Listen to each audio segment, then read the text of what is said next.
Olá, meu nome é Mariana Guel e esse é mais um vídeo do canal Monetizou.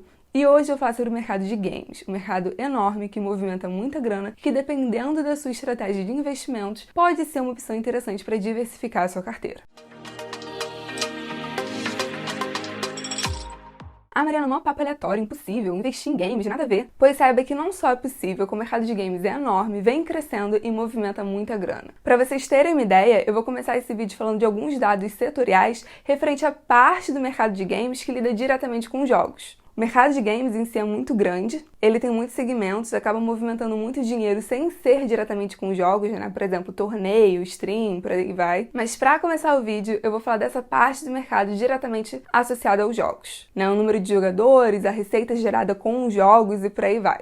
Então vamos lá. Nesse ano, em 2022, acredita-se que 3,2 bilhões de jogadores ajudarão a gerar 196,8 bilhões de dólares. E em 2023, acredita-se que esse número vai ser superior a 200 bilhões. E a expectativa atual é que em 2025, 3,5 bilhões de jogadores gerem 225,7 bilhões de dólares. Então, assim, um mercado em crescimento, né? Tanto em dinheiro gerado, receita gerada, quanto em número de jogadores. E lembrando, isso eu tô falando de jogadores, nisso eu tô falando de receita gerada diretamente com jogos.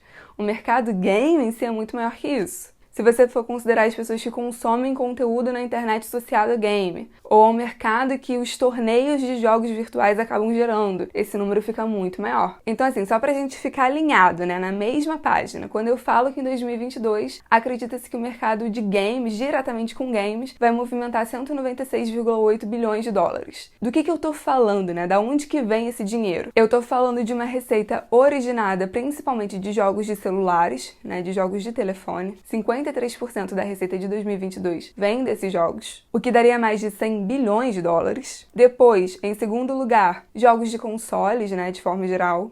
Xbox, PlayStation, por aí vai. Em terceiro lugar, 19% desse dinheiro viria de jogos baixáveis no computador, né? Aquele jogo que você faz o download para jogar. E 1% de jogos de computador que você jogaria pelo browser. Mas enfim, continuando. Se a gente pegar esse dado de receita de jogadores e ver ele por região, a gente também consegue pegar algumas informações interessantes. Por exemplo, número de jogadores por região. A maior parte dos jogadores fica na região da Ásia e do Pacífico. Essa região teria 55% dos jogadores, 15% pertence à África e Oriente, 13% à Europa, 10% à América Latina e 7% à América do Norte. Agora, olhando em termos de receita gerada por região, né, de dinheiro gerado por região, a gente vê que a região da Ásia e do Pacífico continua em primeiro lugar. É uma região com 55% dos jogadores, responsável por quase da metade da receita gerada. No caso, eles geram 49% desse dinheiro. Em segundo lugar, temos a América do Norte. A América do Norte seria responsável por 26% do dinheiro gerado no mundo com games. Então, assim, a menor região em termos de jogadores, mas a segunda principal em termos de receita. Em terceiro lugar, teríamos a Europa, com 17%. E em último lugar, a América Latina e a África ficariam empatadas com 4%.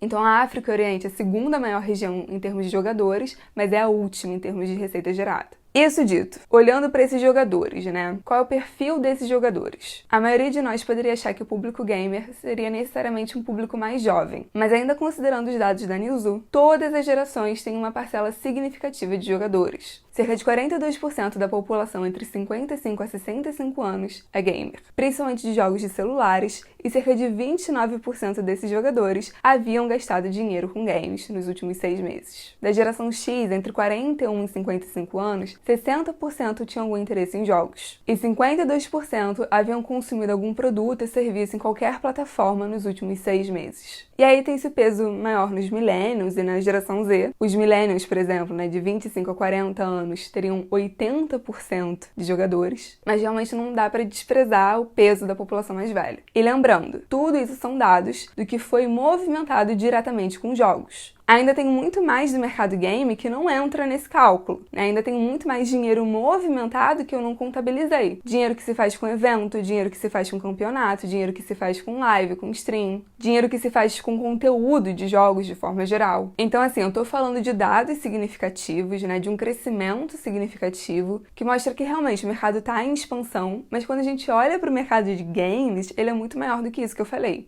A Newzoo também oferece alguns dados setoriais referentes ao mercado de streaming. E quando a gente olha para esses dados, a percepção que a gente tem que realmente o mercado é gigante. A gente vê que o mercado de games não é simplesmente jogo. Tem quem joga, quem compete de forma amadora, quem tem canal, quem é competidor profissional. A gente vê que tem patrocinadores, organizadores de evento, times de competição. Tudo isso tem público e não necessariamente esse público vai ser um jogador. Não necessariamente esse público vai se restringir somente a quem joga. De acordo com a Newzoo, a audiência de live stream de jogos atingiu 810 milhões de pessoas em 2021 e acredita-se que alcançará 1,41 bilhão até 2025.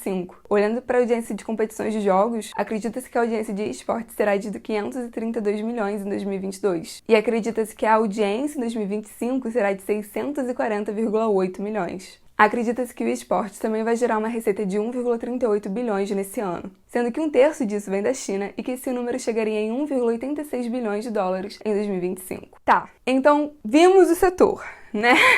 Tá aqui vários dados, vimos o setor. E as empresas? Bem, como eu falei, o mercado de jogos é muito complexo, né? Muito grande. Tem empresa que vai lucrar com organização de eventos, por exemplo. Tem empresa que vai lucrar montando time para competir. Tem empresa que vai ganhar a partir desse conteúdo criado a partir dos jogos, como por exemplo o YouTube ou a Twitch. O Twitch, por sinal, foi a plataforma mais famosa de lives de games em 2021. Ela teve 20 bilhões de horas assistidas, enquanto o YouTube ficou com 4,7 bilhões. Então, por exemplo, até onde eu sei, o Twitch não é uma empresa de capital aberto, mas o YouTube sim. E tem uma empresa sólida que poderia se beneficiar com o crescimento do mercado de jogos, mas que você não ficaria tão exposto a ele. Ah, Mariana, mas eu quero investir numa empresa que lide diretamente com jogos. Eu quero me expor a esse mercado. Pois bem, vou falar dessas empresas. Quando a gente fala de empresas que lucram diretamente com os jogos, a gente geralmente vai estar falando de empresas de 3 subsegmentos. Empresas que fazem os consoles, empresas que desenvolvem partes dos consoles e empresas que desenvolvem os jogos. Então eu vou falar de algumas empresas desses subsegmentos, bem por cima. Não conseguirei aprofundar, nem conseguirei explicar a fundo cada uma, porque senão vai ficar impossível, né, de fazer esse vídeo. Mas já vou falando alguns nomes para, enfim, vocês se interessarem e vocês pesquisarem mais a fundo. E aí, vale o recado. A ação de todas essas empresas estão caindo desde 2021. Por quê? Porque são empresas de tecnologia que estavam com múltiplos altos e que não resistiram ao cenário de aumento de juros e aumento de aversão a risco. O aumento de juros, já falei diversas vezes aqui no canal, impacta negativamente os demais ativos. Ah, Mariana, então que fudido, né? Você tá fazendo um vídeo de empresa que só tá caindo. Se você quer comprar uma empresa quando ela está na alta, você tá fazendo alguma coisa errada. O melhor momento para comprar um ativo é ao som dos canhões, né? Quando todo mundo tá chorando, não tem outra forma de falar. Não digo que esse é o melhor momento porque os juros externos ainda estão aumentando, acredita-se que os juros americanos aumentarão mais. E o cenário externo tá bem complicado, a aversão a risco está subindo. Só que assim, são ações que eu já voltei a olhar, né? Com um pouco mais de carinho. Que era uma coisa que eu tava ignorando nos últimos meses. Então, por isso que veio a ideia de fazer esse vídeo para vocês. Falando das empresas, vou começar pelas empresas dos consoles. Temos 3 principais: Microsoft com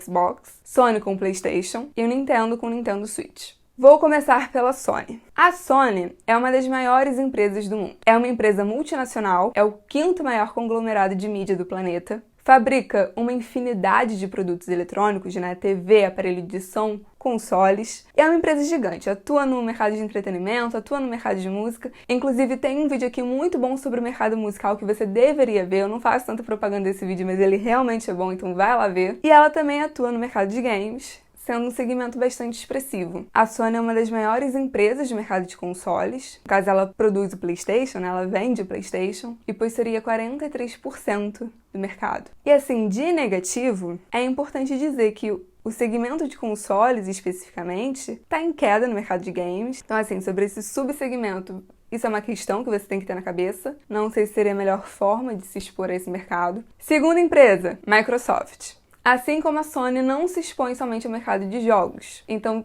se você decidir investir nela, em tese o seu risco será menor, pelo menos o mercado de games será menor. E no caso da Microsoft, ela realmente é uma puta empresa de tecnologia. No segundo trimestre, essa receita foi de 51,6 bilhões de dólares, 16% maior que o período anterior, e o lucro líquido foi 2% maior que o período anterior. Ela deu um lucro de 16,7 bilhões de dólares. Atualmente ela tem 20% do mercado de consoles e atualmente ela está negociando a compra da Activision. E com isso, né, se ela realmente adquirisse a Activision, ela aumentaria sua participação em outros segmentos do mercado de games. E por último temos a Nintendo, com 37% do mercado de consoles. Assim, uma empresa histórica, né, marcou o mercado de games de várias formas, tem vários personagens icônicos, como por exemplo o Mario. E o grande porém dela é que ela é listada na bolsa japonesa. Então assim, acaba dificultando um pouco o processo de investir na empresa, né? Você tem que abrir uma conta lá fora, etc, etc. Eu, por exemplo, nunca cheguei a pesquisar como se investiria na bolsa japonesa. Então, se você quer, boa sorte. Vou falar agora das desenvolvedoras de games, que vão ser 6 empresas. E aí eu vou falar da EA, da Activision, a Take-Two, a Tencent, a NetEase e a Playtika. Vou começar pela EA, uma gigante com vários jogos como FIFA, The Sims, Battlefield. E aí, enfim, nesse caso a gente está falando de uma empresa de jogos, né, de uma desenvolvedora de jogos, então você vai ficar exposto ao mercado, não tem outra forma de falar. E aí você vê na sua estratégia se isso faz sentido ou não. Agora, no segundo trimestre, ela aumentou o lucro líquido em 100 milhões, quando comparado ao período anterior, e ela abriu capital em 2019, estando com um saldo positivo de 90% desde o IPO. Próxima empresa, Take-Two, dona de jogos como GTA. Outra empresa com muita exposição ao mercado de jogos. E é aquilo, né? Uma empresa desenvolvedora de jogos com muita exposição ao mercado de games vai ter riscos diferentes. Agora, recentemente, vazou algumas imagens do próximo GTA, que pelo que eu entendi ia lançar agora, e as ações despencaram depois disso. Então, assim, é um risco diferente que você vai estar se expondo. Próxima empresa, Activision, dona de jogos como Call of Duty. Microsoft está querendo comprar, está tendo muito burburinho com relação a essa possível compra, então, se você está pensando em investir, tem que se aprofundar nisso. Próxima empresa, NetEase. Uma empresa chinesa. Ela desenvolve e opera alguns jogos de telefone e de PC muito famosos na China. O lucro dela cresceu no último trimestre em quase 12%, né, quando comparado ao período anterior, no caso, o período de 2021. Próxima empresa, Playtika, uma empresa com sede em Israel, mas de propriedade de um grupo de investidores chineses, especializada no desenvolvimento de jogos de cassino, né, como bingo, roleta, por aí vai. Até onde eu vi, todos os jogos são gratuitos, no caso, o cadastro e a jogabilidade básica são gratuitos. E aí você poderia gastar dinheiro para melhorar a jogabilidade. E em 2021, eles tinham mais de 35 milhões de usuários ativos mensais. Importante, a empresa fez IPO agora, praticamente, em 2021. Então, outra coisa para se ter no radar. E por último temos a Tencent, que assim é uma gigante, né? Gigantesca, não tem outra forma de falar, mas que está listada em Hong Kong. Difícil acesso, né? Para dizer um mínimo. Mais difícil do que ser investir numa empresa dos Estados Unidos. No caso, não mais difícil, mas acaba sendo um estresse a mais pesquisar sobre, abrir uma conta lá, etc, etc. E por último, temos as empresas que desenvolvem os componentes dos consoles, que no caso seria a NVIDIA. Uma empresa enorme, relacionada ao mercado de games, mas que no fim do dia acaba sendo muito mais uma empresa de tecnologia. Então você consegue se expor ao mercado, mas mitigando o seu risco. Bem, a intenção do vídeo era essa. Apresentar um pouco do setor para vocês, né? Falar do tamanho do setor, de como esse é um setor gigantesco, como o mercado é gigantesco, como ele é muito mais do que realmente a receita gerada pelos jogos diretamente, e apresentar um pouco dessas empresas. Obviamente que eu não consigo falar tudo num vídeo só, mas espero ter dado um guia básico para vocês conseguirem saber o que pesquisar, saber o que procurar, caso surja o interesse. Então, dá um like se vocês gostaram do vídeo, comenta, se inscreve no canal e é isso.